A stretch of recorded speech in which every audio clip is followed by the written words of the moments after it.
दत्तगुरूंचे अत्यंत प्रभावी असे 2 मंत्र आहेत. त्या 2 मंत्रांपैकी कुठल्याही एका मंत्राचा जप केला तर आयुष्यात चमत्कारिक असे अनुभव येतात. कोणते ते 2 मंत्र आणि काय चमत्कार घडतात सांगते ऐका. पहिला मंत्र म्हणजे दिगंबरा दिगंबरा श्रीपाद वल्लभ दिगंबरा. हा मंत्र सगळ्यांनाच माहिती आहे. या मंत्राचा रात्री झोपताना किमान 21 वेळा तरी जप करावा. हा दत्तगुरूंचा काम्य मंत्र आहे. याचा नित्य जप केल्याने दत्तगुरू आपलं रक्षण करतात.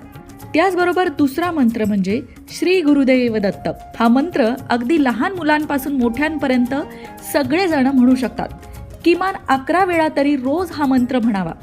या मंत्राचा नित्य जप केल्यामुळे पितरांना मुक्ती मिळते, गती मिळते, तसंच पितृदोषातूनही आपली सुटका होते.